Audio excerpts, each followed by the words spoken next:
টাওয়ারে মাগি ধরা পড়ছে। হ্যাঁ, তাড়াতাড়ি আসেন। গরুহাটের পাশে চুল ফালা। তুমি দাঁড়াও, তোমার কিছু হবে না। তুমি দাঁড়াও, হ্যাঁ তুমি দাঁড়াও, তুমি দাঁড়াও। হ্যাঁ সুন্দর মতো দাঁড়াও, ওখানে দাঁড়াও, ওখানে দাঁড়াও। এত বড় কথা কেন বলে? সে ধরা খায় কেন? মানুষের নামে দিলে কেন বললেন যে সানি ভাই? আরে ওর রুমে দাও, ওর রুমে এটাকে বিশ্বাস করবে না। না বাদ দেবো না। তুমি যেতে পারবে না। তুমি দাঁড়াও, তুমি দাঁড়াও, তোমার কিছু হবে না। তাহলে এরকম তুমি দাঁড়াও, তুমি দাঁড়াও, হ্যাঁ তুমি দাঁড়াও, তুমি দাঁড়াও। তাহলে তো সত্যি কথা বললে তো হ্যাঁ জানি। সুন্দর মতো দাঁড়াও, ওখানে দাঁড়াও, ওখানে দাঁড়াও। আরে মাথার মধ্যে কাজ করতেছে না। হ্যাঁ তুমি দাঁড়াও, ওখানে দাঁড়াও। আকাশ সুদা যাই তো তখন কাজ করছিল নাকি? হ্যালো মতিন ভাই।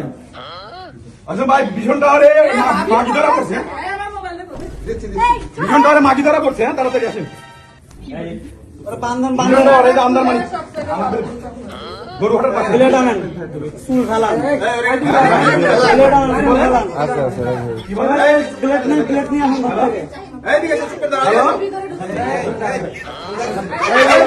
মাগি আর আপনি দাঁড়া থাকেন না। ধরেন না কেন? মেয়েরা ধরো না কেন? ভাই তাড়াতাড়ি আসেন। তাড়াতাড়ি ভীষণ টাওয়ার শরীরে করছে। দোকানে কেটে দিয়ে আবার